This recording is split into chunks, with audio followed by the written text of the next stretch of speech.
Assalamualaikum warahmatullahi wabarakatuh.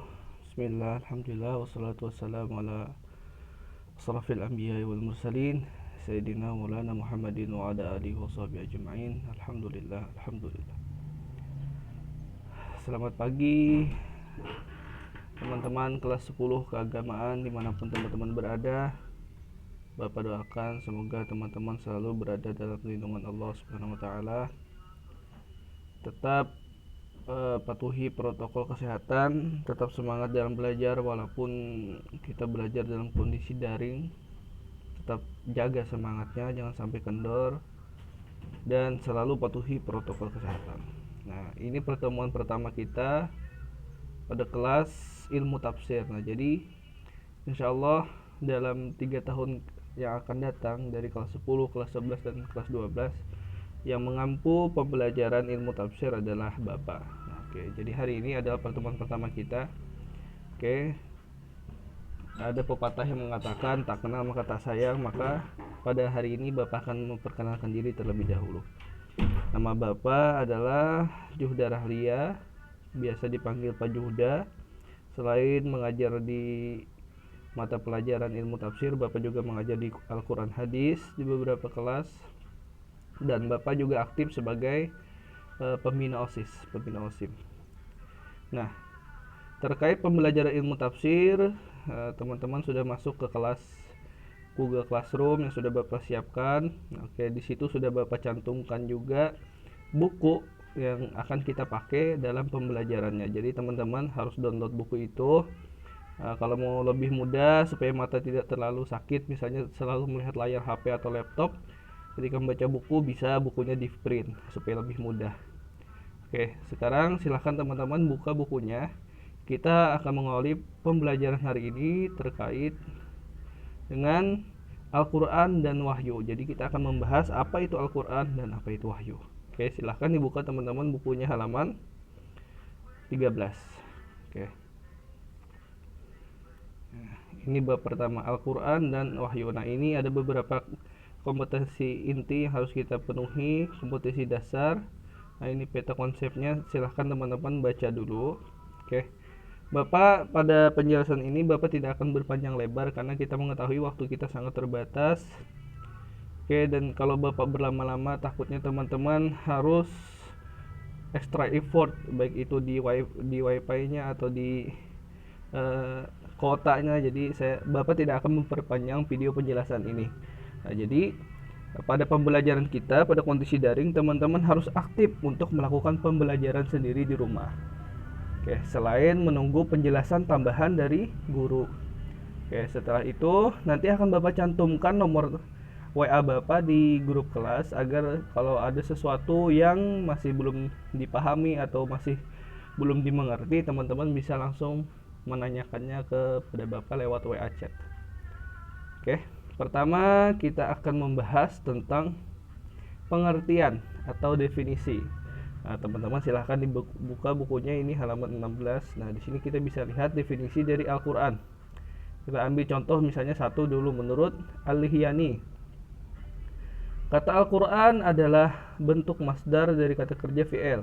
Fi'ilnya apa? Qara'a. Qara'a yaqra'u Qur'anan. Nah, jadi Qur'anan merupakan kata yang berasal dari isi masdar sebuah fi'il. Fi'ilnya qara'a yaqra'u Qur'anan. Nah,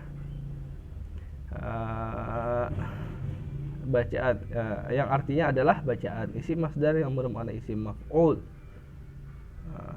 Artinya yang dibaca secara berulang-ulang, maqru'ah. Nah, karena Al-Qur'an itu dibaca maka dinamailah Al-Quran. Nah, maksudnya Al-Quran itu adalah sesuatu yang dibaca maka diberi nama dia sebagai Al-Quran. Kalau menurut Al-Lihyani, melihat dari definisi ini. Nah, banyak lagi definisi di atas, misalnya dari Al-Jujaz, menurut Al-Ash'ari, menurut Al-Farra, menurut Al-Syafi'i. Nah, banyak lagi. Nah, ini pengertian menurut bahasa. Sekarang kita lihat pengertian menurut istilahnya atau terminologinya. Nah, di halaman 19 teman-teman bisa lihat secara terminologi para ulama juga berbeda pendapat dalam memberikan definisi Al-Quran menurut istilah. Perbedaan tersebut bukanlah sesuatu yang prinsip. Perbedaan tersebut kembali kepada perbedaan cara pandang mereka dalam memberikan makna dan unsur-unsur yang dikaji dalam pengertian tersebut. Nah, jadi memang ada perbedaan, cuman perbedaan itu bukan perbedaan yang mendasar atau bukan perbedaan yang prinsip, hanya terkait istilah saja atau bahasa saja. Misalnya di sini kita lihat para ulama ahli kalam berpendapat bahwa Al-Quran adalah kalimat-kalimat yang bijaksana, yang azali, tersusun dari huruf-huruf lafziyah, ziniyah, dan ruhiyah. Lafziyah itu maksudnya maknanya, zin itu sangkaan, ziniyah, dan ruhiyah itu makna yang untuk batin. Oke. Atas Al-Quran adalah lafaz yang diturunkan kepada Nabi Muhammad mulai dari awal surah Fatihah sampai surah An-Nas. Nah, itu menurut para ahli kalam. Nah, menurut ulama usuliyin, atau fuqaha dan ahli bahasa. Jadi ulama usuliyin itu maksudnya ulama usul fikih. Fuqaha itu ulama ahli fikih dan ahli bahasa. Mereka berpendapat bahwa Al-Quran adalah kalam Allah yang diturunkan kepada Nabi Muhammad melalui surah, mulai dari surah Al-Fatihah hingga di akhir surah An-Nas. Dari pendapat tersebut adalah kita bisa lihat di sini, misalnya pendapat Syekh Ali As-Sabuni, misalnya Syekh Muhammad Khalab, Abdul Wahab Khalab, misalnya pendapat Subhi Soleh, Muhammad Qadari Bey. Nah, teman-teman bisa lihat di sini. Oke, kita langsung saja ke kesimpulan di bawah. Berarti yang pertama adalah Al-Quran adalah firman Allah Subhanahu wa Ta'ala dalam bahasa Arab. Oke, firman adalah titah atau sabda. Firman Allah Subhanahu wa Ta'ala berarti Allah Subhanahu wa Ta'ala yang diturunkan kepada Rasulullah secara lafal dan makna. Inilah yang membedakan Al-Quran dengan hadis qudsi, karena hadis qudsi makna dari Allah Subhanahu wa Ta'ala, sedangkan lafaz dari Rasulullah. Sedangkan Al-Quran adalah lafaz dan maknanya dari Rasulullah SAW, dari Allah Subhanahu wa Ta'ala. Apapun yang disampaikan oleh Rasulullah adalah wahyu dari Allah, dan tidaklah yang diucapkannya itu menurut keinginannya, tidak lain adalah wahyu yang wahyu yang diwahyukan kepadanya. Quran surah An-Najm ayat 3-4. Nah, Bapak akan fokus di kesimpulan yang ini, kesimpulan yang pertama. Artinya seperti ini. Al-Quran, yang dimaksud Al-Quran adalah yang pertama syaratnya harus berbahasa Arab. Yang dimaksud Al-Quran adalah berbahasa Arab. Nah, ini perbedaan antara kitab suci kita Al-Quran dengan kitab suci yang lain. Nah, maksudnya kita lihat misalnya dari agama-agama yang lain. Kalau agama Islam, seluruh kegiatan ibadahnya itu harus dilakukan dengan bahasa Arab.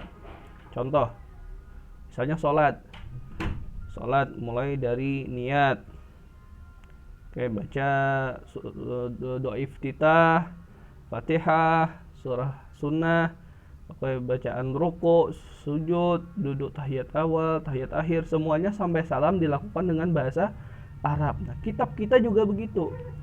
Kita melakukan penerjemahan, namun Al-Quran yang otentik hanya dengan bahasa Arab. Nah, beda dengan teman-teman kita yang berasal dari agama lain, misalnya teman dari Kristen, dari Buddha, dari Hindu. Misalnya dari Kristen itu kan sebenarnya dia Injil itu adalah gabungan antara Perjanjian Lama dan Perjanjian Baru. Nah, Perjanjian Lama itu adalah Taurat, atau dalam bahasa Ibraninya Torah. Nah, bahasa Arabnya Taurat. Sementara Perjanjian Baru itu adalah yang dimaksud dengan ajaran Nabi Isa. Jadi agama Kristen itu mereka menyatakan bahwa mereka memakai melanjutkan agama Nabi Musa dan disempurnakan oleh ajaran Nabi Isa. Nah, jadi mereka menggunakan Taurat, dan jadi Injil itu artinya adalah Taurat ditambah dengan firman-firman Allah yang disampaikan kepada Nabi Isa. Nah, itu Perjanjian Baru. Nah, Perjanjian Lama dan Perjanjian Baru otentiknya aslinya menggunakan bahasa Ibrani atau bahasa Yahudi, karena Nabi Musa dan Nabi Isa adalah orang Yahudi. Nah, namun pada perkembangannya Injil-Injil justru banyak diterjemahkan. Jadi misalnya para teman-teman kita yang dari Nasrani di Indonesia, para pemuka agamanya, mereka menggunakan kitab-kitab itu. yang sudah diterjemahkan. Nah, orang Hindu juga begitu, orang Buddha juga begitu. Weda misalnya sudah menggunakan bahasa Indonesia, walaupun beberapa ahli agamanya mengerti bahasa aslinya, bahasa Sanskerta. Nah, begitu juga dengan agama Nasrani. Nah, beda dengan Al-Quran. Yang dimaksud Al-Quran adalah yang berbahasa Arab. Oke, kalau tidak berbahasa Arab berarti bukan Al-Quran. Nah, terjemah gimana Pak? Nah, terjemah selalu dikatakan sebagai terjemah Al-Quran. Kita tidak mengatakan misalnya terjemah itu Al-Quran itu apa? Itu kan terjemahan. Nah, bukan. Kalau terjemahan tidak boleh dikatakan Al-Quran saja, harus dikatakan terjemah Al-Quran. Kenapa? Karena terjemah itu sudah masuk ke pemahaman, sudah masuk ke konteks. Maksudnya seperti ini, misalnya tuh Bapak menyampaikan sesuatu ke si Fulan, misalnya kata Bapak, Fulan, nanti kamu pulang sekolah beli kecap dulu di warung. Oke, Fulan, nanti kamu pulang sekolah beli kecap dulu di warung. Nah, Fulan mengatakan kepada temannya, aku disuruh oleh Pak Juhda untuk beli kecap sebelum pulang ke rumah. Nah, maksudnya sama kan, tapi yang diucapkan beda kan. Nah, kalau Bapak menyuruh, Fulan, nanti kamu pulang sekolah beli kecap dulu di warung.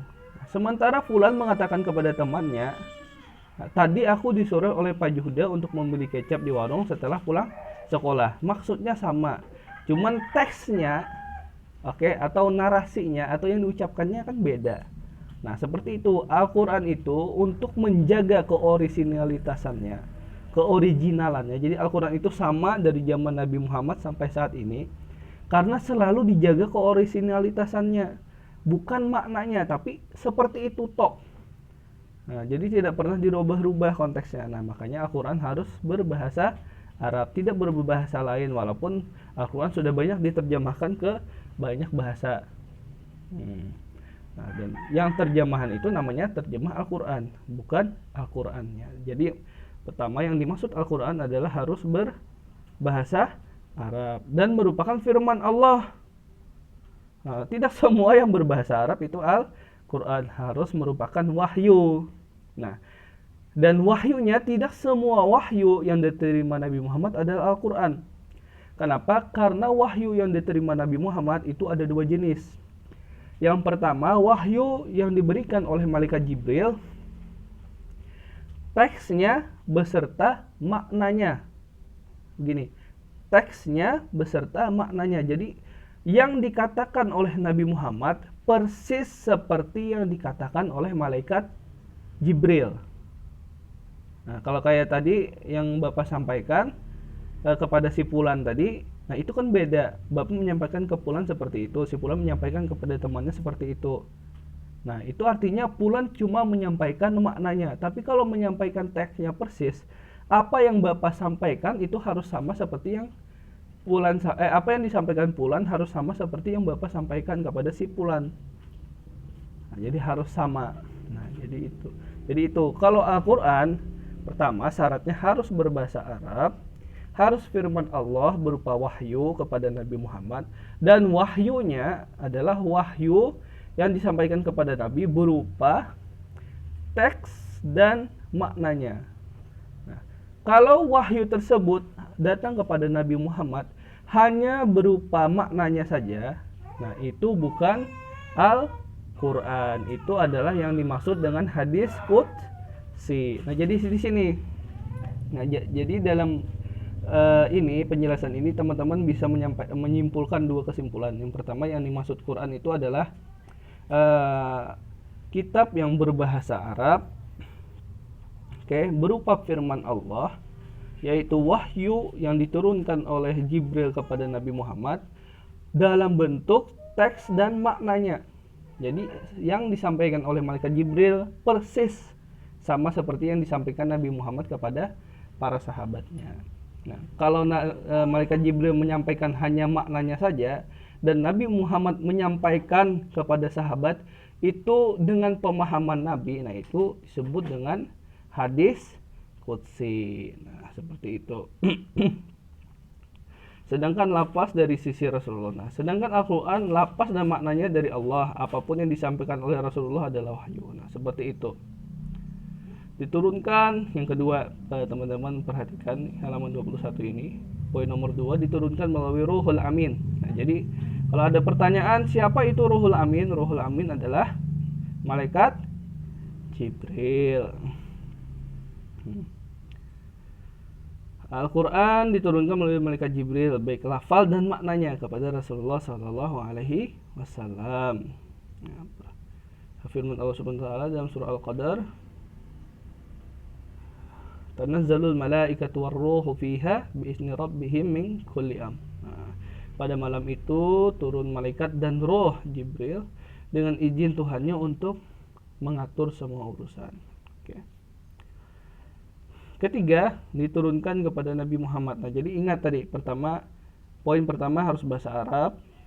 Oke. Bahasa Arab berupa firman wahyu Allah, dan wahyu itu diturunkan kepada Nabi Muhammad, lafaznya, teksnya, dan maknanya. Nah, kalau makna saja itu berarti hadis qudsi. Kalau Al-Quran harus teks dan maknanya. Yang kedua, yang menurunkan harus malaikat Jibril. Kalau yang menurunkan bukan malaikat Jibril, bukan Ruhul Amin, malaikat Jibril alaihissalam, berarti itu tidak termasuk Al-Quran. Nah, itu syarat yang kedua. Syarat yang ketiga dimaksud Al-Quran adalah yang diturunkan kepada Nabi Muhammad, bukan kepada bapak, bukan kepada kepala sekolah, bukan kepada mantan Anda. Nah, itu kalau ada misalnya malaikat Jibril datang pada bapak menyampaikan wahyu, nah itu bukan Al-Quran namanya. Oke, yang dimaksud Al-Quran, wahyu Allah, Al-Quran itu adalah yang diturunkan oleh malaikat Jibril, dan yang menerimanya harus Nabi Muhammad. Poin ketiga, nah, dijelaskan oleh Quran surah An-Naml ayat 6, wa innaka, ini kurang wa innaka latulaqal qur'ana min ladun hakimin alim, dan sesungguhnya engkau Muhammad benar-benar telah diberi Al-Quran dari sisi Allah yang maha bijaksana dan maha mengetahui. Nah, yang keempat, Al-Quran itu terhimpun di dalam mushaf, maksudnya sudah ditulis saat ini, sudah terkumpul dalam bentuk satu mushaf, dalam bentuk seperti buku. Nah, unsur ini memberikan penegasan bahwa apa yang menyimpang dan bertentangan dengan mushaf Utsmani tidak bisa disebut dengan Al-Quran. Kenapa seperti itu, teman-teman? Kenapa dulu mushaf Utsmani ini disusun oleh yang diperintahkan oleh Sayyidina Utsman ketika beliau menjadi khalifah. Nah, Sayyidina Utsman adalah khalifah ketiga dari Khulafaur Rasyidin. Nah, beliau memerintahkan untuk menghimpun atau menulis Al-Quran. Nah, dulu ketika pada zaman Nabi, Al-Quran sudah ditulis, namun Al-Quran ditulis dalam bentuk terpisah-pisah. Ada sahabat yang menulis di papan kayu, ada yang di kulit, ada yang di tulang belulang, ada yang di pelapah kurma. Nah, karena banyaknya sahabat yang meninggal ketika perang, dan sahabat-sahabat yang hafal Quran itu banyak yang meninggal. Nah, supaya nanti generasi muda itu, generasi selanjutnya itu masih bisa membaca Al-Quran, akhirnya Sayyidina Utsman memutuskan untuk membuat mushaf. Nah, itu salah satu alasannya. Nanti ada sejarah penulisan mushaf lah di bab lain kita jelaskan. Yang jelas itu harus terhimpun dalam satu mushaf. Yang kelima, diriwayatkan secara mutawatir. Wahyu yang diterima Rasulullah SAW harus diriwayatkan oleh perawi yang menurut biasanya mustahil bagi mereka sepakat untuk berdusta. Nah, hal ini terus berkesinambungan pada setiap tingkatan perawi yang akhir. Kriteria semacam ini sangat diperlukan untuk memperoleh keyakinan yang kuat bahwa Al-Quran adalah benar-benar disampaikan oleh Rasulullah SAW kepada umatnya sebagai wahyu Allah. Nah, kenapa ini penting? Nah, karena banyak orang yang mengklaim atau mengaku-ngaku ini ayat Quran loh, dulu Nabi pernah mengatakan bahwa Allah bersabda seperti ini. Nah, berdusta padahal itu bukan ayat Quran. Nah, terus supaya menghindari itu akhirnya dibuatlah klasifikasi.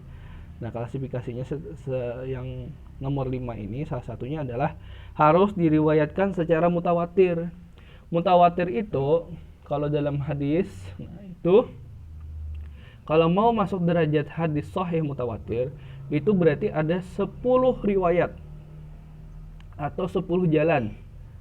Nah, riwayat itu maksudnya itu adalah jalan, sama seperti misalnya kita mau ke Banjar, dari Barabai ke Banjar itu harus berarti lewat Kandangan, ya kan, Rantau, terus Binuang, terus Martapura, terus Banjarbaru, baru sampai ke Banjarmasin. Nah, itu namanya riwayat, dan riwayatnya itu semuanya harus benar, harus jujur, harus dobit orangnya. Jadi orangnya harus dobit dan harus sekoh.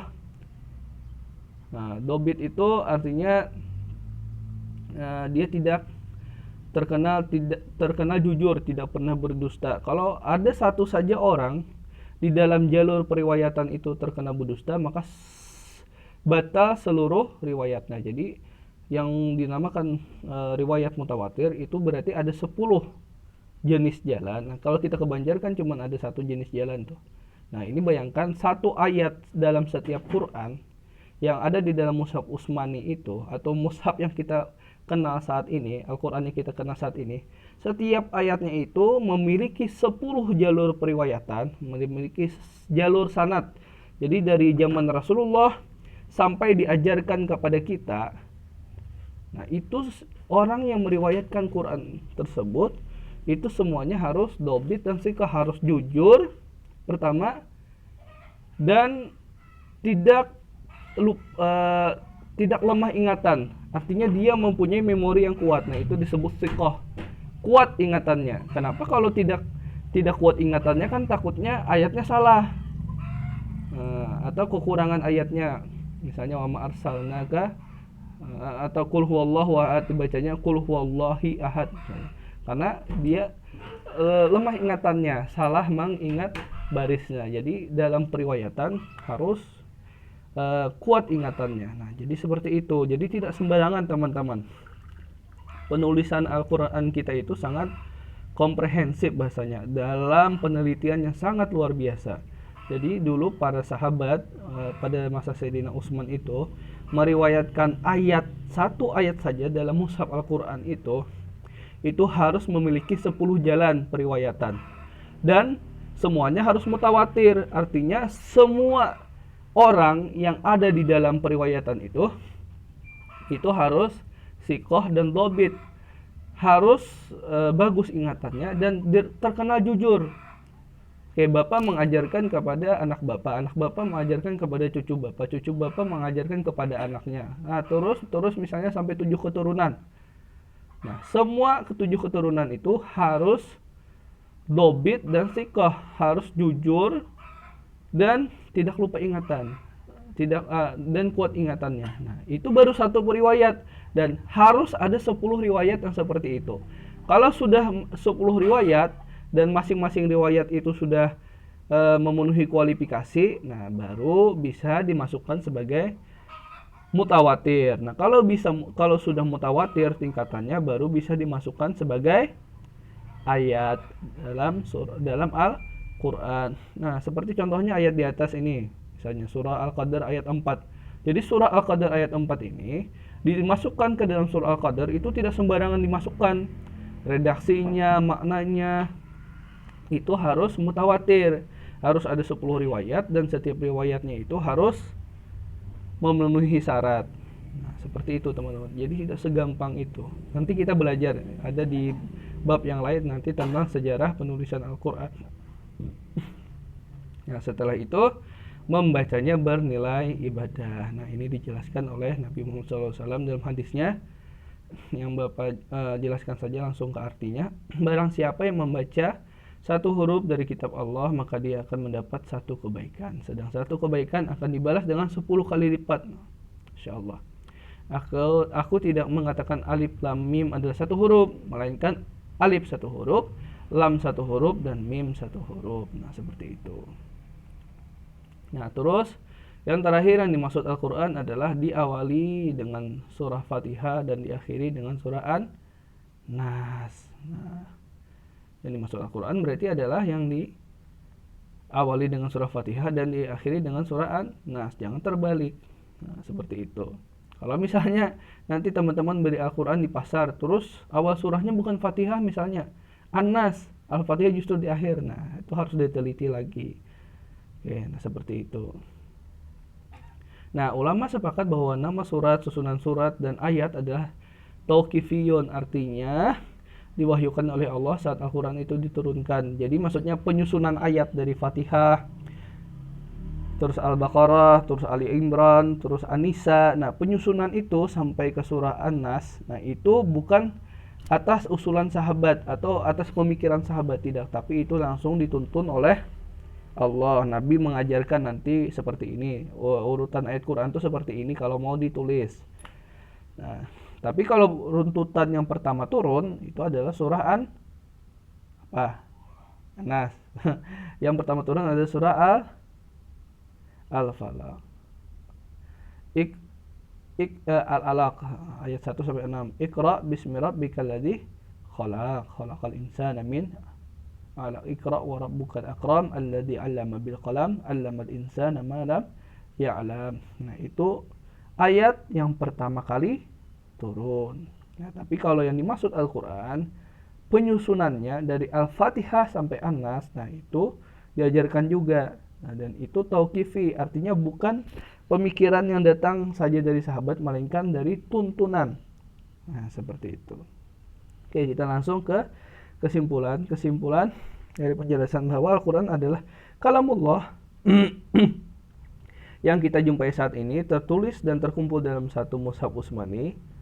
Oke, sedangkan yang tertulis dalam suhuf-suhuf atau lembaran-lembaran sahabat ketika Al-Quran itu wahyukan dan didiktekan oleh Rasulullah kepada mereka bukanlah termasuk definisi Al-Quran. Nah, jadi ingat, ada berapa syarat ini? Ada 7 syarat. Oke, yang pertama tadi harus berbahasa Arab, berupa wahyu yang diturunkan kepada Nabi Muhammad oleh malaikat Jibril, dan wahyunya itu berupa lafaznya atau teksnya dan maknanya. Yang kedua yang menurunkan adalah malaikat Jibril atau Ruhul Amin. Yang menerima harus Nabi Muhammad, terhimpun dalam satu mushaf, harus mutawatir riwayatnya. Mutawatir tadi apa? 10 jalur periwayatan, dan semuanya harus thiqah dan dobit. Nah, membacanya bernilai ibadah. Kalau tidak bernilai ibadah berarti bukan Quran. Kalau membaca yang lain kita belum tentu beribadah. Baca kitab hadis misalnya belum tentu beribadah. Baca novel, baca buku belum tentu beribadah. Tapi kalau baca Al-Quran pasti beribadah, mendapat pahala. 7 diawali dengan surah Fatihah, diakhiri dengan surah An-Nas. Nah, itulah yang dimaksud dengan Al-Quran. Nah, selanjutnya di sini ada nama-nama lain dari Al-Quran. Nah, ini teman-teman bisa baca sendiri lah. Nah, teman-teman bisa lihat sendiri penjelasannya di sini. Ada Al-Furqan, ada Al-Zikir, ada At-Tanzil, ada Al-Kitab. Nah, itu nama-nama lain selain Al-Quran. Nah, selanjutnya kita akan belajar tentang tahap-tahap turunnya. Nah, ini tahap-tahap turun Al-Quran. Nah, oke. Di sini dibagikan kepada 3 kali turun. Oke, kita langsung saja. Jadi, fase atau tahapan turun Al-Quran dari Allah kepada Nabi Muhammad itu tidak langsung. Turunnya berangsur-angsur. Dan berangsur-angsurnya itu tidak semuanya juga diangsur. Ada beberapa jenis tahapan. Nah, kita lihat di sini supaya lebih jelas lah. Yang pertama misalnya At-Tanzul, At-Tanazzul, At-Tanazzalul al-Awwal. Oke. Yang dimaksud dengan tahap ini adalah Al-Quran diturunkan ke Lauhul Mahfuz, yaitu suatu tempat yang tidak ada satupun manusia yang mengetahuinya. Nah, Lauhul Mahfuz adalah sesuatu yang gaib dan seorang mukmin harus meyakininya. Nah, ini dijelaskan di dalam surah Al-Buruj ayat 21 sampai 22. Bal huwa Qur'anun Majid fi lauhim mahfuz. Nah, ini dalilnya. Bahkan yang didustakan itu adalah Al-Qur'an yang tersimpan dalam tempat yang terjaga, yaitu Lauhul Mahfuz. Nah, jadi sebelum Al-Qur'an dibawa oleh malaikat Jibril, Allah menurunkan Al-Qur'an itu ke Lauhul Mahfuz terlebih dahulu. Nah, Ketika Allah menurunkan Al-Quran ke Lauhil Mahfuz, nah itu Allah menurunkannya langsung. Seluruh Al-Qurannya langsung tok diturunkan kepada Lauhil Mahfuz. Nah jadi ingat nih, turun pertama yaitu dari Allah ke Lauhil Mahfuz. Nah, itu turun yang pertama. Nah, turun yang kedua, nah, At-Tanazul Ats-Tsani, Al-Quran turun dari Lauhil Mahfuz ke Baitul Izzah atau Sama'ud Dunya. Nah, jadi Lauhil Mahfuz itu tempat di langit, kayak tempat di langit yang sangat tinggi. Nah, setelah dari Lauhil Mahfuz, Al-Quran dibawa lagi ke Baitul Izzah atau di Sama'ud Dunya atau di langit dunia. Jadi tahapannya itu kalau Lauhil Mahfuz itu mungkin belum masuk alam, di luar alam dunia. Oke, itu sudah masuk alam akhirat.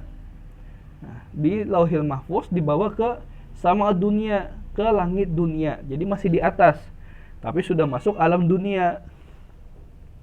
Nah, atau langit yang terdekat dengan bumi. Nah, dalilnya yang menunjukkan hal tersebut adalah sangat banyak. Nah, di buku ini sangat banyak. Namun yang dicantumkan ada surah Al-Qadar ayat 1. Inna anzalnahu fi lailatul qadar. Sesungguhnya kami telah menurunkan Al-Qur'an pada malam Lailatul Qadar. Nah, dijelaskan, ditafsirkan oleh hadis dari Ibnu Abbas radhiyallahu anhu berkata bahwa Al-Qur'an diturunkan sekaligus ke langit dunia pada malam Lailatul Qadar, kemudian diturunkan dalam waktu 20 tahun. Nah, seperti itu. Nah, jadi tahapan yang kedua adalah dari Lauhil Mahfuz ke Sama'ud Dunya. Nah, ini sama diturunkannya langsung sekaligus. Jadi dari Lauhil Mahfuz pertama ke dari Allah ke Lauhil Mahfuz. Setelah dari Lauhil Mahfuz, Lauhil Mahfuz tadi seluruhnya langsung diturunkan lagi ke Baitul Izzah yang ada di Sama'ud Dunya. Nah, ini dijelaskan, didalilkan oleh hadis dari Ibnu Abbas bahwa Nabi mengatakan bahwa Al-Quran diturunkan dari Lauhil Mahfuz ke Baitul Izzah itu sekaligus semuanya, plok semuanya. Nah, terus tahapan yang ketiga adalah diturunkan dari Baitul Izzah kepada Nabi Muhammad melalui perantara malaikat Jibril. Dalilnya ada di dalam surah Asy-Syura ayat 193 sampai 94. Nah, langsung aja ke penjelasannya. Artinya dia Al-Quran dibawa turun oleh Ar-Ruhul Amin atau malaikat Jibril ke dalam hatimu Muhammad agar kamu menjadi salah seorang yang memberi peringatan, maksudnya menjadi nabi dan rasul. Nah, jadi ada 3 jenis tahap, ada 3 tahap turun Al-Quran. Yang pertama dari Allah ke Lauhil Mahfuz. Lauhil Mahfuz itu tempat yang sangat tinggi, manusia tidak dapat menjangkaunya, tidak dapat melihatnya. Namun sebagai orang yang beriman kita harus meyakini tempat itu ada. Dalilnya apa? Dalilnya tadi mana dalilnya tadi? Nah, laqad anzalna ilaikum kitaban fihi mazkur. Oh, belum. Yang nah, ini dalilnya. Bal huwa Qur'anun Majid fi lauhim mahfuz. Itu dalilnya. Selanjutnya tadi dari Lauhil Mahfuz ke Baitul Izzah. Nah, itu sama sekaligus turunnya, atau Baitul Izzah itu ada di langit dunia. Dalilnya apa? Inna anzalnahu fi lailatul qadar. Inna anzalnahu fi lailatul qadar. Quran diturunkan pada malam Lailatul Qadar seluruhnya langsung ke langit dunia. Nah, tahap ketiga dari Baitul Izzah kepada Nabi Muhammad dibawakan oleh malaikat Jibril secara berangsur-angsur, diawali dengan surah Iqra bismi rabbikal ladzi khalaq, khalaqal insana min 'alaq, Iqra wa rabbukal akram alladzi 'allama bil qalam, 'allamal insana ma lam ya'lam. Nah, diawali dengan itu dan sampai 20 tahun. Nah, ayat terakhir itu ikhtilaf lah ulama, ada yang mengatakan ayat terakhir turun itu Bapak lupa ayat yang terakhir itu surah apa. Nah, pokoknya Al-Quran turun pada tahap ketiga ini dari Baitul Izzah ke Nabi Muhammad SAW itu selama 20 tahun. Oke. Nah, di sini ada beberapa hikmah. Nah, ini harus diingat. Apa hikmah kenapa Al-Quran diturunkan berangsur-angsur? Yang pertama supaya mudah menghafal, terutama di masa awal penurunannya. Nah, supaya Nabi itu nyaman menghafal, mudah menghafal. Kalau langsung 30 juz turun, nah susah menghafalnya. Jadi berangsur-angsur, bahasa kitanya tuh tunggal imitan. Nah, sedikit demi sedikit supaya Nabi mudah menghafal, mudah memahami, dan mudah untuk menyampaikan. Dan umat jadi lebih mudah lagi untuk umat pada saat itu lebih mudah untuk mengimaninya. Nah, ini dijelaskan dalam surah Al-Isra ayat 106. Yang kedua, meneguhkan hati Nabi Muhammad dalam melaksanakan tugas berat dan dalam menyampaikan risalahnya dan menghadapi tantangannya. Nah, dijelaskan dalam surah Al-Furqan ayat 32, dan berkatalah orang-orang kafir, mengapa Al-Quran itu tidak diturunkan kepadanya sekali turun saja? Demikianlah supaya kami memperkuat hatimu dengannya dan kami membacanya secara tartil. Kenapa? Supaya Nabi Muhammad itu menjadi kuat. Maksudnya menjadi kuat itu seperti apa? Karena supaya Nabi itu yakin bahwa Allah itu memang benar-benar Tuhan dan Nabi memang benar-benar Rasul.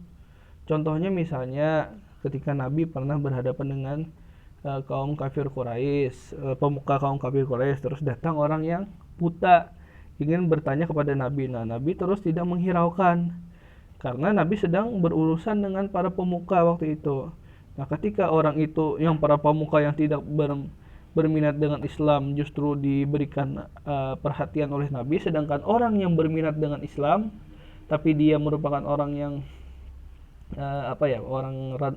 bukan orang terpandang dan dia buta lagi, nah terus tidak dihiraukan oleh Nabi. Nah, Allah langsung marah dan Allah langsung menegur kepada Nabi. Nah, turunlah ayat abasa wa tawalla an ja'ahul a'ma, berpaling mukanya Muhammad ketika datang kepadanya orang yang buta. Nah, seperti itu ditegur oleh Allah. Nah, jadi Nabi Muhammad menjadi teguh.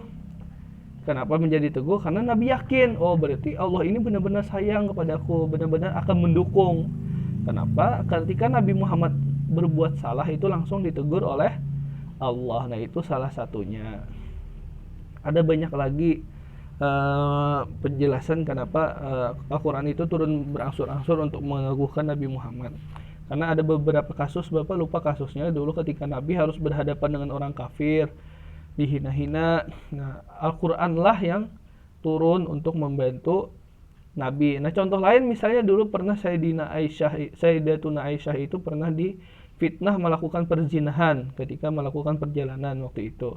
Nah, waktu itu sempat beberapa hari, 40 hari kalau nggak salah, Nabi Muhammad itu tidak menghiraukan, bahasa kitanya tidak menghirani Sayyidatuna Aisyah karena marah, karena dikira beneran selingkuh. Nah, terus Allah menegur, turunlah ayat yang mengatakan bahwa Sayyidatuna Aisyah tidak pernah berselingkuh. Nah, setelah itu Nabi Muhammad akhirnya berbaikan lagi kepada Sayyidatuna Aisyah. Nah, itu juga memperkuat, meyakinkan Nabi bahwa Allah itu benar-benar menjaga Nabi, memelihara Nabi supaya Nabi tidak melakukan salah. Banyak lagi lah contoh-contoh yang lain. Oke. Nah, itu hikmah yang kedua. Hikmah yang ketiga, agar ajaran Al-Quran lebih mudah dipahami dan diamalkan oleh umat Islam. Ya. Keempat, diturunkan secara berangsur-angsur atau istilahnya tadrijian. Oke, berangsur-angsur. Memberikan makna agar kita membaca, memahami, mempelajari dan menghafal Al-Quran secara bertahap, baik sejak masa diturunkannya ataupun masa sekarang. Nah, artinya kita harus, hikmahnya kita memahami bahwa orang dulu saja, orang bahari saja, para sahabat itu belajarnya berangsur-angsur, menghafal ayatnya berangsur-angsur. Nah, itu kita juga seperti itu, belajarnya berangsur-angsur, menghafalnya juga berangsur-angsur. Terus penetapan hukum dan pelaksanaannya bertahap dan terukur sebagaimana pada saat turunnya Al-Quran. Nah, contohnya gimana? Contohnya misalnya ketika Nabi Muhammad pertama hijrah ke Madinah. Nah, orang Arab sebelum Islam itu biasa melakukan kegiatan mabuk-mabukan. Nah, biasa minum minuman keras. Nah, ketika Nabi hijrah ke Madinah, orang Madinah itu masih terbiasa minum minuman keras, biasa mabuk-mabukan. Nah, karena mereka baru masuk Islam, nah ayat Al-Quran yang turun adalah memperbolehkan, masih memperbolehkan mabuk, masih memperbolehkan minum-minuman, tapi menjelaskan bahwa di dalamnya terdapat lebih banyak mudarat daripada manfaatnya, lebih banyak jeleknya. Kenapa tidak langsung diharamkan? Karena kalau langsung diharamkan mungkin akan mengganggu keimanan mereka, karena mereka baru masuk Islam. Apa-apaan sih Islam ini? Masa baru baru ini langsung mengharamkan semuanya. Nah, jadi harus pelan-pelan, berdakwahnya secara pelan-pelan. Nah, jadi ayat yang turun waktu itu tidak langsung mengharamkan minuman keras. Nah, selanjutnya baru turun lagi ayat yang lain yang mengatakan bahwa tidak boleh meminum minuman keras ketika mau sholat, atau sholat dalam keadaan mabuk itu tidak boleh, tidak diterima sholatnya. Nah, jadi berangsur-angsur. Pertama boleh, yang kedua tidak boleh ketika mau sholat. Nah, itu hikmahnya apa? Karena waktu sholat kita itu sangat jaraknya tidak terlalu jauh intervalnya. Misalnya subuh, nah, subuh sama zuhur mungkin agak jauh, kayak ada berapa jam tuh, dari jam 5 misalnya sampai jam 12.30. Nah, terus asar, zuhur ke asar kan tidak terlalu lama, 2 jam berapa. Habis itu asar ke maghrib lebih sedikit lagi. Nah, cuman sejam lebih, 2 jam lah, 13.40 atau jam 14 sampai ke jam 18 misalnya. Nah, maghrib ke isya itu lebih dekat lagi jaraknya. Ya kan, paling cuma 40 menit biasanya jaraknya. Nah, itu hikmahnya mengajarkan supaya akhirnya dalam sehari itu, karena para sahabat itu ingin sholatnya diterima, akhirnya tidak jadi mabuk. Kenapa? Karena waktunya sangat mepet. Wah, kalau aku mabuk subuh, mulai pagi aku mabuk, sudah kada kawa begawi aku. Kayaknya gin, habis zuhur aja aku sudah tuntung begawi. Nah, habis zuhur hendak ke asar, kada milih mabuk siang-siang kayak ini panas. Nah, misalnya, kayaknya gin habis asar. Hendak mabuk habis asar, wah, 1 mat lagi maghrib. Kada sah kana sambayangku, kada usah gin aku mabuk. Nah, pas habis maghrib pulang. Habis maghrib hendak mabuk, kayaknya aku kada kawa sambayang isya mun aku mabuk wah ini. Nah, akhirnya baru isya baru bisa mabuk. Nah, itu kan sudah mengurangi intensitasnya karena ada waktu sholat. Nah, kadang karena sudah seharian bekerja, sudah capek, akhirnya malam tidak jadi berpesta-pesta misalnya. Nah, seperti itu. Jadi bertahap, nah, mengurangi kebiasaan mabuknya. Setelah itu baru diharamkan sama sekali. Al-khamru wal maisiru rijsun min amali syaitan fajtanibuh. Nah, setelah turun ayat itu maka haram untuk meminum minuman keras. Nah, itu hikmahnya, penetapan hukum dan pelaksanaannya bertahap. Nah, jadi hukum itu bertahap sesuai dengan turunnya ayat Al-Quran. Nah, sesuai dengan masa itu. Nah, tapi kalau masa kita sekarang kan kita sudah tidak terbiasa seperti itu, dengan tradisi seperti itu, karena kita bukan orang jahiliyah lagi. Nah, maka kita harus mengimani ayat yang sekarang. Nah, seperti itu. Nah, itu beberapa hikmahnya. Nah, beberapa pembelajaran sampai sini Bapak Hiri cukup sampai di sini. Kesimpulannya, tadi pertama Al-Quran memiliki 7 syarat yang di atas. Nah, terus fase turunnya Al-Quran kepada Nabi Muhammad itu ada 3 fase dan hikmahnya ada 5. Oke, Bapak Hiri dengan wallahul muwaffiq ila aqwamit thoriq. Assalamualaikum warahmatullahi wabarakatuh.